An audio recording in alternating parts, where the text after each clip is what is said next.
한 초등학교의 선생님이 이 산수 시간에 학생들한테 질문을 했다고 합니다.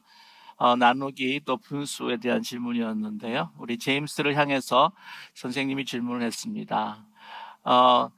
제임스야, 엄마가 만약에 맛있는 이 파이를, 복숭아 파이를 이제 해서 이제 온 식구들이 한 상에 모여서 이제 나눠 먹는데, 우리 제임스, 우리 자기 포함해서 형제 자매가 어떻게 몇 명이나 돼요?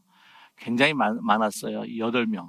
8명이에요. 그랬더니, 그러면 우리 형제 자매 8명하고 엄마, 아빠하고 이제 10명이서 이 파이를 같이 이제 나눠 먹으면 제임스한테는, 얼마나 돌아가겠니? 얼마나 먹을 수 있겠니? 그랬더니 제임스가 하는 이야기가 9분의 1요.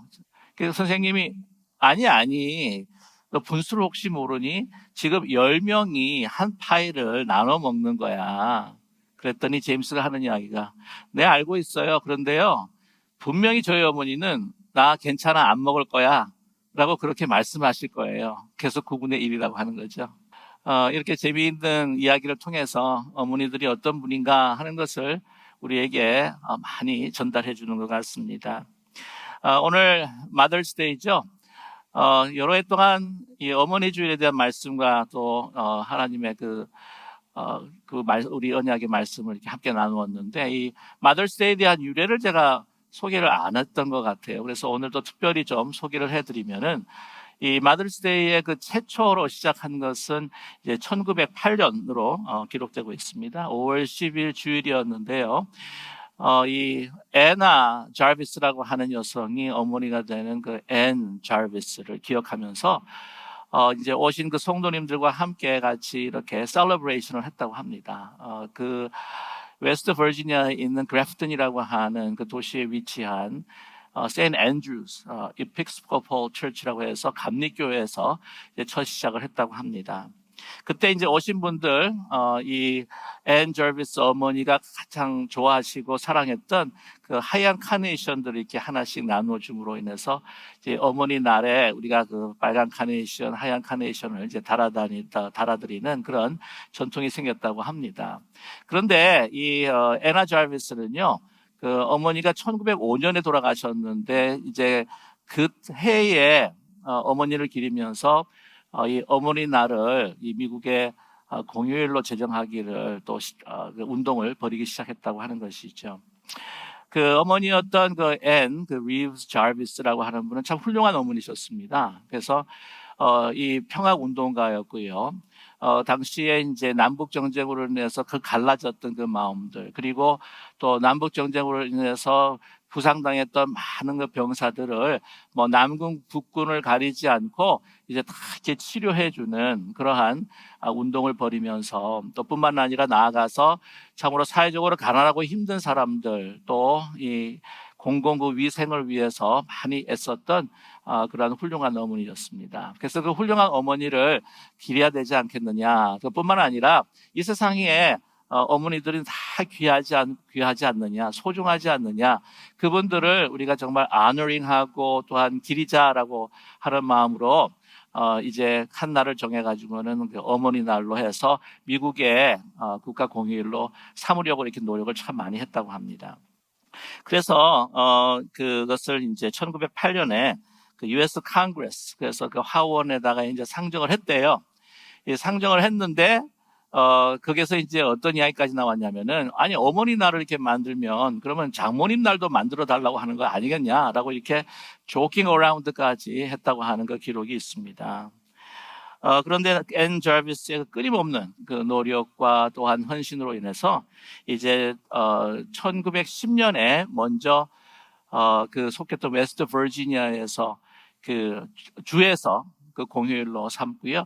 1914년에 와서 그 미국 대통령 우드로 윌슨 그 대통령이 서명함으로 인해서 이제 1914년부터 5월 둘째 주일 날이 이제 어머니 날로 제정이 된 것입니다. 그래서 그 대통령이었던 우드로 윌슨 대통령 같은 경우에도 그 어린 시절부터 어머니의 그 사랑과 그 희생에 대해서 얼마나 큰 영향을 많이 받는 대통령인지 모릅니다. 그 유명한 일화들이 있는데 나중에 또 기회가 있으면 여러분께 아마 소개해드리겠지만은 그러한 아름다운 이야기가 있기에 어머니를 기리면서 이제 서명을 했다고 합니다. 그래서 이렇게 5월 둘째 주일 카네이션을 달아다니면서 그 어머니에 대한 소중함을 우리가 기리면서 어머니 날로 또 우리가 지내고 있습니다.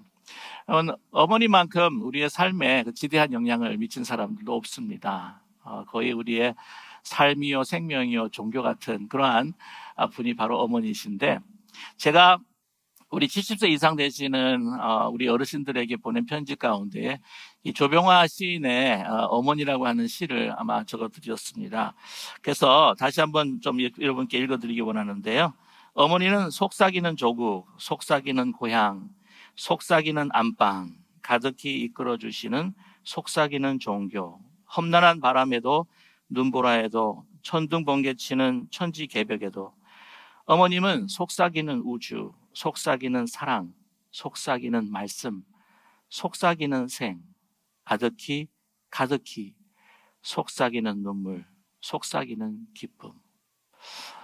이 간단한 시지만 거기에 정말 엄청난 우주와 생명, 그 영혼을 담는 그 어머니의 소중함을 나타내는 듯합니다. 여러분, 어머니가 얼마나 위대한지 모릅니다. 위대한 인물 뒤에 정말 훌륭한 어머니들이 계셨고, 한 삶을 변화시키고 또한 많은 영향력을 미치는 것뿐만이 아니라 세계의 역사에도 많은 영향을 미치게 마련입니다. 그래서 모든 훌륭한 위대한 인물들 뒤에는 또 훌륭한 어머니가 있었다라고 하는 말을 하지 않습니까? 19세기 말경에 활동을 했던 시인 가운데 윌리엄 로스 월러스라고 하시는 시인이 있습니다. 그분의 시 가운데 The hand that rocks the cradle is the hand that rules the world라고 하는 그런 시가 있어요. 이게 번역을 하게 되면은 요람, 우리 아기 침대죠. 그 요람을 이게 움직이고 흔드는 그 손은 바로 세계를 다스리는 손이다. 그게 누구의 손이겠습니까? 바로 어머니의 손이라고 하는 것이죠. 여러분, 이스라엘 역사에서도요, 요람을 흔들었던 그 손이 그 하나님의 그 이스라엘을 위한 새로운 역사를 써내려가는데 사용되었던 그러한 손들을 우리는 만나게 됩니다. 여러분께서 기억하시겠지만은 요게벳, 그 모세의 어머니입니다. 바로의 칼끝에서부터 모세를 지혜와 믿음으로 지켜내면서 예전에 어떤 순간 안 될 때는 그 믿음으로 떠나보내지만은 이 바로의 공주로 인도하신 그 하나님의 그 은총을 입어서 또한 이 유모로 들어가가지고 그 모세의 요람을 흔들지 않습니까? 민족의 의식과 또 하나님에 대한 그 믿음을 심어주었던 그 요게벳을 통해서 여러분 이스라엘은 그 출애굽하는 놀라운 역사를 이루게 됩니다. 오늘 보게 되면 한 여인을 만나게 됩니다. 맨 처음에는 그 빈 요람을 흔드는 여인이었죠. 빈 요람을 흔들면서 고통하는 그 여인이 그 기도를 통해서 어머니가 되고 또한 어머니로서의 간절한 기도를 통해서 하나님 앞에 자기의 자녀를 드리고 또한 그 기도를 통해서 이 자녀가 하나님의 놀라운 은혜를 입어서 정말 이 이스라엘의 암흑과 같은 역사에 한 줄기의 그 희망의 빛으로 나타나는 그런 자녀로 쓰임받게 된다고 하는 이야기입니다. 오늘 여러분께서 너무나 잘 아시는 한나. 오늘 한나의 모습은 하나님 앞에 부르짖고 통곡하는, 그래서 오늘 엘리 제사장의 모습에는 그냥 취한 여성처럼 어떤 미쳐가는 어떤 모습으로 비출 수도 있었는데 그만큼 고통 가운데 간절하게 하나님 앞에 기도드리는 우리 한 여인을 우리는 만나게 된다고 하는 것이죠. 오늘 말씀 가운데에서 그가 고통하는 것, 여러분께서 이 이야기를 너무나 잘 알고 있을 것입니다. 에브라임 그 산지에 라다임 소빔이라고 하는 곳에 한 남자가 또한 그 두 아내를 데리고 살고 있었습니다. 엘가나라고 하는 남자였죠. 그에게는 한나와 또한 브닌나라고 하는 아내가 있었습니다. 순서를 보거나 이것을 정황을 볼 때에 이 한나가 맨 처음 첫 부인이고 이 브닌나가 두 번째 부인인 듯합니다. 그 한나가 무자함으로 인하여서 아마 브닌나를 또 드린 것이 아니겠는가 우리는 추측을 할 수 있다고 하는 것이죠. 여러분, 그 당시에 이스라엘 그 고대 근동 지방의 그 문화와 그 전통과 모든 그 배경을 보게 되면은 이 여인이라고 하는 그 존재라고 하는 것은 생명을 잉태하는 것이 바로 존재의 목적이었다고 하는 것입니다. 아무리 남편의 사랑을 많이 받고 아무리 많은 것들을 소유한다고 할지라도 가장 그들에게 중요한 것은 이 생명을 잉태하는 것이죠. 아들을 잉태하는 것이었습니다. 그래서 여기서 볼 때에 이 엘가나가 그녀를 굉장히 사랑함에도 불구하고 그 고통이 끊이지 않는 것을 우리가 알 수가 있습니다. 요즘 같아서는요, 이 여성들이 아이 낳는 것에 대해서 그렇게 중요하긴 하지만 또 중요하게 생각하지 않는 분들도 꽤 계십니다. 요즘은 그 딩크족이라서 더블 인컴 노 키드스라고 하는 이야기가 사실 오래전부터 나왔는데, 그래서 두 사람이 벌면서 아이는 가지지 않고 또한 인생을 나름대로 서로를 위해 또 즐기겠다라고 하는 그 이야기겠죠. 결혼도 요즘은 잘 안 하는 경우도 참 많습니다. 참 어떻게 보면 안타까운 이야기인데, 그럼 미래나 국가를 봐서는 이게 조금 이 암울한 생각이라고 저는 그렇게 생각해요. 왜냐하면 이 유럽 같은 데 보게 되면은 이 기독교 국가가 아니라 이제는 이 출생으로 인해서 모슬렘 국가화 돼가는 그 유럽을 또 우리는 또 발견하게 되지 않습니까? 아무튼 이 생명을 잉태하지 못하는 아들을 가지지 못하는 그 아픔, 그냥 처절하게 하나님의 성전에서 지금 부르짖고 있다고 하는 것입니다. 엘가나가 이 한나를 많이 사랑했습니다. 그래서 이제 실로에 제사를 들어 올라갈 때에 보면 이 분기, 이 먹는 이 포션을 갖다가 브린나보다 2배로 줍니다. 그것에 대해서도 브린나는 격분하는 거죠. 이걸 격분하는 그 브린나에게 조롱을 당하고 멸시를 당하니까 너무 수심에 차 있는데, 이 엘가나가 오늘 말씀의 본문에는 나타나 있지 않지만 그 전에 보게 되면은 가서 위로를 합니다. 3번씩이나 위로를 하면서, 아니 내가 아까 당신을 사랑하고 있는데 내가 10아들보다 못합니까? 10아들보다 낫지 않습니까? 라고 이렇게 이야기를 해요. 거기에 대해서 아무 이야기도 하지 않습니다. 아무 대꾸도 하지 않습니다. 한나는.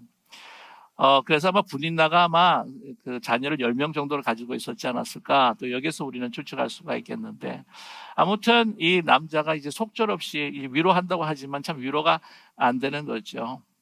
물론 남편의 사랑도 중요하겠지만 그 아이를 가지지 못하는 그 깊은 고통의 심정.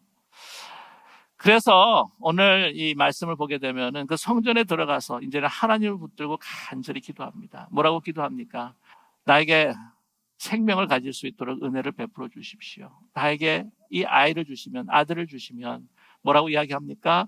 내가 하나님께 드리겠나이다. 나실인으로 만들어서 그 머리카락 손도 대지 아니하고 술도 먹지 아니하고 어릴 때부터 하나님께 바쳐진 아이로 기르면서 이제 졌을 때면 성소에 이 아이를 하나님 앞에 바치도록 하겠습니다라고 아주 절박하고 간절한 이 기도를 한나가 드렸다고 하는 사실입니다.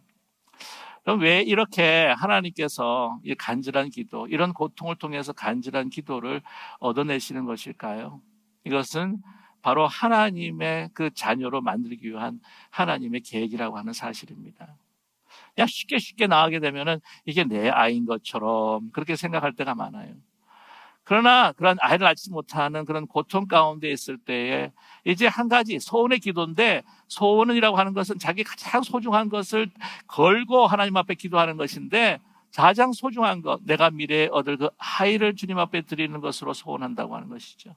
이것이 하나님께서 주시지 않으면, 하나님께서 은혜를 베풀지 않으시면 내가 받을 수 없는 생명이라고 하는 것을 분명히 그 고통을 통해서 하나님께서 가르쳐 주시는 겁니다. 뿐만이 아니라 내가 이것을 얻게 되면 이것은 나에게 속한 것이 아니라 하나님께 속한 것이라고 하는 것, 그 의식, 이 자녀라고 하는 것이 하나님의 소유라고 하는 의식을 확실하게 그 마음속에 가르쳐 주시기 위한 하나님의 뜻이 있었다고 하는 것이죠. 그렇기 때문에 이 미래에 태어날 아이를 걸고 이렇게 서약하며 언약하며 하나님 앞에 부르짖고 기도하는 이 한나의 기도. 여러분, 그냥 에브라임 산지에 별로 이름 없는 한 여인, 그러면서 한 개인의 그 여인의 그 큰 고통으로 인하는 기도인 것 같지만, 그러나 이 기도를 통해서 하나님께서는요 이스라엘을 구원하시는 계획을 하나하나씩 진행하고 있다고 하는 사실을 우리는 잊지 말아야 한다는 거죠. 여러분, 하나님의 은혜로 아이를 낳게 되었습니다. 얼마나 그 요람을 흔들며 그 사무엘을 아는 그 기쁨이 이루 말할 수가 없고 형용할 수가 없는 기쁨이었겠죠. 그러나 여러분, 그것도 잠시 이제는 그 젖을 떼게 되면은 하나님 앞에 돌려드려야 할 시간이 다가오는 것입니다. 하나의 기도대로 이제 하늘 나시린으로 바쳤습니다. 얼마나 드리고 싶지 않았을까 하는 생각이 들지 않으십니까? 받았는데 내가 이걸로 분인나에다가 나도 아들이 있다고 하는 것, 나도 생명을 낳았다고 하는 것, 그래서 그 모든 조롱과 멸시, 이 모든 것들에 대해서 또 내가 해소할 수 있는 그 사무엘이라는 아들이 나에게 있는데 그것을 다시 하나님 앞에 돌려드리고 또한 그 빔 요람을 내가 쳐다봐야 된다? 드리고 싶지 않았을 겁니다. 저는 오늘 사무엘상 1장과 2장을 바라보게 되면은, 그 깊이 묵상하게 되면은 거기에 비록 기록에 나와 있지 않지만 이제 바쳐야 할, 나시린으로 바쳐서 하나님의 그 성소에다가 드려야 할 그 아들을 바쳐야 될 생각하면서 얼마나 많은 갈등이 있었을까. 그 갈등은 아브라함에게 네 아들 이삭을 바쳐라 했을 때 오는 그 갈등과 거의 비슷하지 않았을까요? 네, 해가 지나고 난 다음에 이제 바치게 되는 장면이 이제 나오게 되는데, 그 4년 동안 그 아이를 품에 품고 얼마나 많이 기도했을까요? 얼마나 많이 갈등했을까요? 이거 내가 나의 행복을 주는 아이인데, 내가 다른 사람들에게 내 목을 세울 수 있는, 내 얼굴을 정말 나타낼 수 있는 내 아이인데, 이것을 하나님 앞에 드려야 할 때에 하나님 꼭 가져가셔야 되겠습니까? 제가 꼭 드려야 되겠습니까? 그러나 그녀는 그 기도 가운데 많은 갈등 속에 있다고 할지라도 그 기도 가운데 이제는 분명히 하나님 앞에, 이것이 왜냐하면 그렇게 고통 가운데 기도해서 얻은 아이, 이거는 하나님의 은혜로 덧입은 아이, 주님 앞에 돌려드려야 된다고 하는 그 명확한 그 사실 앞에 그녀는 기도를 통해서 무릎 꿇을 수밖에 없었다고 하는, 그래서 드리게 됩니다. 이제부터 멀리서만 바라봐야 합니다. 사랑스럽고 정말 만나지 못해 그 장이 끊어지는 애 끊는 사랑. 1년에 한 차례 옷을 만들어서 갑니다. 그러나 그 옷을 벗겨주고 입혀주지를 못합니다.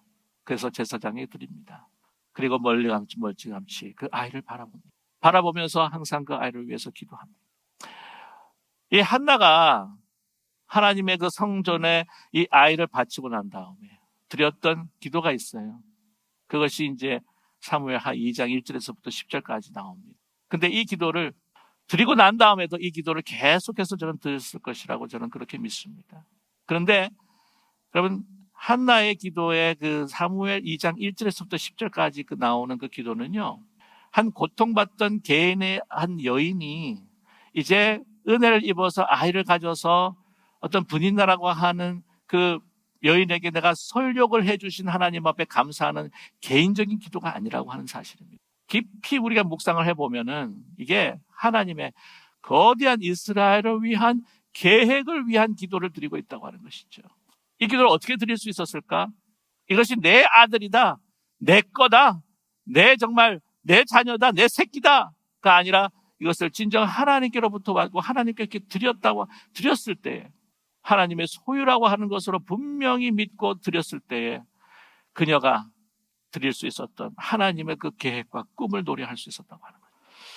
제가 다는 읽어드리지 못하지만 한번 8절에서부터 10절까지 읽어드릴 테니까 여러분 들어보십시오. 가난한 자를 진토에서 일으키시며 빈궁한 자를 거름더미에서 올리사 기족들과 함께 앉게 하시며 영광의 자리를 차지하게 하시는도다. 땅의 기둥들은 여호와의 것이라 여호와께서 세계를 그것들을 위해 세우셨도다.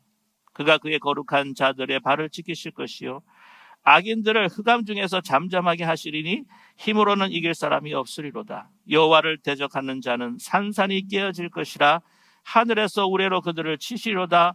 여호와께서 땅끝까지 심판을 내리시고 자기 왕에게 힘을 주시며 자기의 기름 부음을 받은 자의 뿔을 높이시리로다 하니라. 그러면 10절에 이게 참 놀라운 것은 그 이스라엘은 아직도 왕권 시대가 아니었습니다.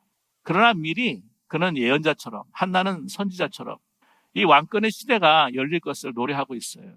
그 주위에 있는 많은 열방들, 하나님을 대적하는 자들을 그냥 물리쳐 주시고, 또한 그 가난한 자 이스라엘 민족들을 다시 세울 것인데, 그녀는 사무엘이 사울을 기름 붓고 다윗 왕을 기름 붓기 전부터 먼저 이 왕권에 대해서 노래하고 있다고 하는 사실입니다. 여호와께서 땅 끝까지 심판을 내리시고 자기 왕에게 힘을 주시며 자기의 기름 부음을 받은 자의 뿔을 높이시로다. 대단하지 않습니까?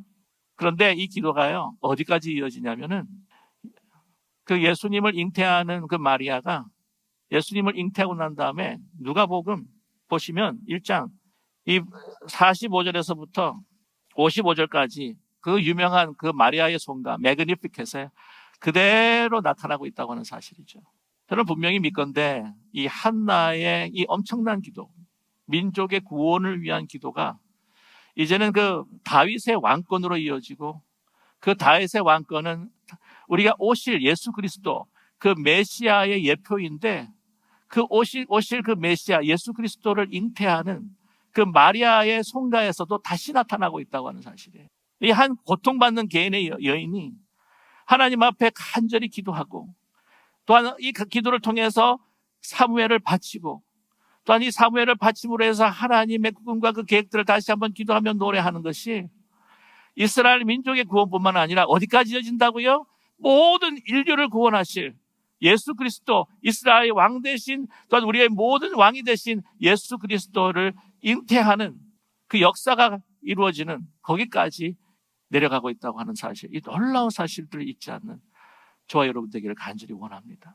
놀랍습니다. 그래서 기도하는 어머니 참 위대합니다. 요람을 흔드는 그 어머니들 가운데서 그 기도하는 어머니, 기도하는 할머니, 그를 통해서 하나님께서 어떻게 우리 후손들을 사용하시고 역사해 주실 것인가 우리는 모른다는 거예요. 여러분, 우리 미국 대통령 가운데서 참 그냥 가난하게 찢어지게 가난한 환경임에도 불구하고 믿음의 어머니, 기도하는 어머니를 만났기에 참으로 훌륭하게 하나님의 역사를 이루어간 대통령들이 참 많지 않습니까? 아브라함 링컨, 수많이 그에 대한 이야기도 많이 들었을 것이었습니다. 뿐만 아니라 지미 카터 대통령. 오늘 여러분께 소개하고 싶은 분은 누구냐면 로널드 레이건의 어머니 넬리 레이건입니다. 로널드 레이건 참 불우한 환경에서 태어났다고 하는 것을 아세요? 1911년에 일리노이스에 있는 템피코라고 하는 곳에서 태어납니다. 아버지가 구두수송공이고 이게 가톨릭 신자라고 하는데 그 말로만 그렇게 신자고 아주 술주정뱅이였어요.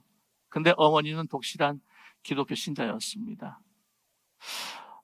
이 어린 시절에 엄청난 충격을 그 로널드 레이건이 겪게 되는데 이 로널드 레이건이 11살 때에 이제 집에 아무도 없다고 생각하고 이제 학교에 돌아오는데 그날 집 앞에 그 폴치 있죠. 그 폴치에 그 눈이 이제 덮였는데 거기에 술이 취해서 쓰러져 있는 그 아버지가 죽어 있는 모습을 보게 됩니다. 그래서 11살에 그 아버지를 갖다가 이끌고 이 집 안으로 들어오게 되는 그런 아주 정말 그 처참한 그 장면을 목격하고 일을 경험하게 된다고 하는 것이죠. 그러한 경험뿐만 아니라 그 아버지를 따라서 여기저기 팀피코를 떠나서 돌아다니다가 이제 딕슨으로 이제 정착하게 되는데 그러다 보니까 굉장히 사람들하고 사귀기를 굉장히 힘들어하고 정말 이렇게 샤이하고 아주 조용한 그런 로널드 레이건이었다는 것이죠. 그런데 그를 그 환경에서부터 정말 용기를 주고 믿음을 줬던 분이 누구냐? 이 넬리 레이건이라고 하는 어머니였습니다. 이 넬리 레이건의 어머니가 이 팀피코에서 살 때부터도 이 교회를 위해서 기도하고 봉사했던 참 아름다운 여인이었습니다. 이게 하도 깡촌이다 보니까 거기에 이제 목회자가 없는 그런 교회였다고 하는데요. 거기에서 주보도 만들고 또한 예배를 돕기도 하고 또 이 힘들어지는 그 교회를 갖다가 우리가 같이 섬깁시다 하고 성도님들을 갖다가 다 이렇게 격려를 하고 뿐만 아니라 정말 말씀을 전할 사람이 없을 때는요. 그 넬리 그 어머니가 또 말씀을 전하기도 했다고 합니다. 뿐만 아니라 그 어머니가 그 믿음으로 기도로 그 아들을 인도해 가는데 정말 그 로널드 레이건이 될 수 있었던 정신적인 지주가 바로 어머니였다는 것이죠. 끊임없이 기도하는 간절히 기도하는 어머니였다고 합니다. 이제 팀피코에서부터 이제 딕슨으로 와서 또한 딕슨에 있는 교회를 이제 섬기게 되는데 거기서도 늘 예배를 드릴 뿐만 아니라 또한 교회 학교를 섬기고 또한 그 수요 예배 기도에 참석할 뿐만 아니라 또 소그룹 기도회를 인도하고 주일학교에 있어서 그래서 넬리 그 레이건 여사의 그 아이들이 제일 많이 모이는 제일 큰 반이 또한 되었다고 합니다. 목회자가 휴가 시에 또 교회 기도회를 인도하면서 또한 많은 이들을 위해서 축복 기도하면서 또한 치유의 기도를 했다는 거죠. 한 번은 미세스 밀레드 니얼이라고 하는 그 여사가 있었는데 그 자기 딸이 이 인펙션이 생겨가지고는 너무 고통스러워서 자지도 못하고 정말 먹지도 못하는 가운데에 예배가 다 끝나고 난 다음에 성전에 홀로 남아 기도하고 있는 이 넬리 레이건 여사에게 가서 부탁을 했다고 합니다. 제 아이가 너무 자지도 못하고 지금 먹지도 못하고 너무 지금 감염이 되어가지고 힘든 가운데 있습니다. 그래서니 이제는 작은 방으로 인도하면서 우리가 무릎 꿇고 기도하십시다 하면서 그렇게 간절히 기도해 주더랍니다. 그 기도를 받고 난 다음에 마음에 평안이 생기더래요. 그래서 이제 집으로 돌아갔는데 또 이제 문 똑똑 두드리는 소리가 있어서 문을 열어줬더니 그 넬리 레이건 그 분이 방문을 한 거예요. 그래서 오후 내내 그 딸을 위해서 기도하는데 오후 6시에 이제 돌아갔다고 합니다. 오후 6시에 돌아가고 난 다음에 이제 그 아이가 자기 딸이 그 인펙션들이 막 낫기 시작하더라는 거예요. 그 다음날 의사를 찾아갔는데 놀라운 일이 일어난 거죠. 이제 더 이상 수술할 필요가 없겠습니다. 다 나았습니다. 뿐만이 아니었습니다. 이 넬리 레이건 그 여사의 그 어머니도 아주 독실한 신자였습니다.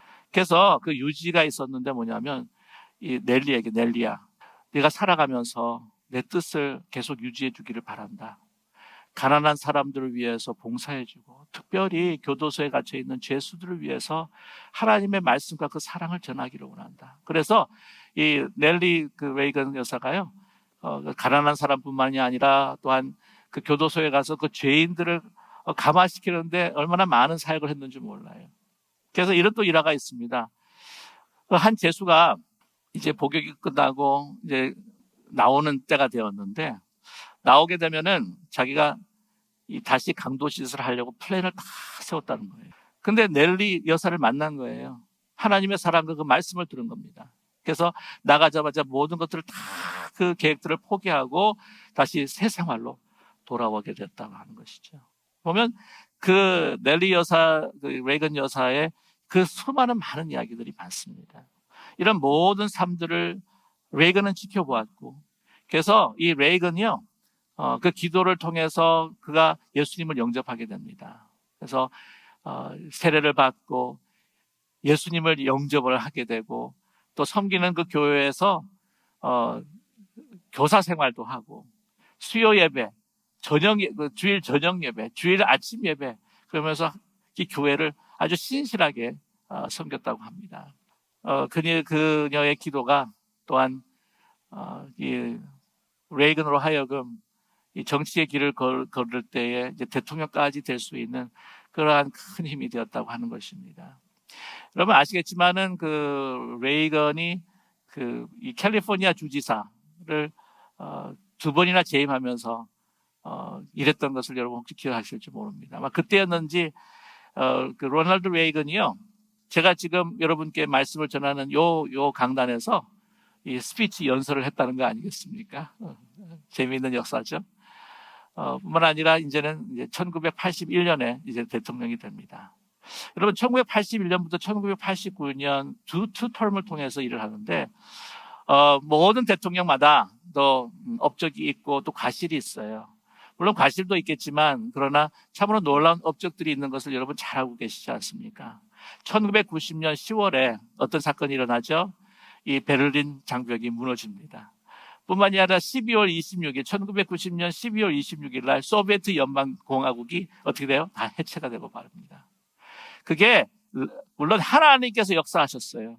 근데 하나님께서 많은 사람들을 통해서 역사하실 때에 또한 누구를 또 그렇게 많이 사용하셨는가? 로널드 레이건을 사용하셨다는 거죠. 그건 역사가 증명하고 있습니다. 그러므로 인해서 그 냉전이 끝이 났고요. 이 온 세계마다 공산주의가 확산되는 것을 완전히 그 차단을 시켰고 종식을 시켰을 뿐만 아니라 또한 그 모스크바의 그 소련의 땅에 정말 기독교가 자유를 가지고 꽃피울 수 있는 그러한 연문을 열었다고 하는 사실입니다. 측근들에게 항상 그렇게 이야기했대요. 자기가 기도하는 것이 있다고. 그것이 뭐냐면은 왜 소련이 무너져야 되는가? 하나님을 대적하는 나라뿐만 아니라 모스크바에 교회가 세워지고 모스크바에 자유롭게 정말 기독교의 꽃이 필 수 있는 것이 내 바람이다 라고 그렇게 이야기를 했다고 합니다. 뿐만 아니라 로열 데이비스라고 이 아내 낸시의 아버지 되는 장인이 있었어요. 그는 이제 의사였는데 에이티어스트였습니다. 믿지 않는 사람이었어요. 죽어가니 날이 다가오는데 레이건이 4장의 편지를 정성으로 보내서 보냅니다. 보내서 예수 그리스도를 영접하라고, 예수 그리스도가 우리 구주시라고, 그래서 천국을 맛보는 그런 구원을 맛보라고.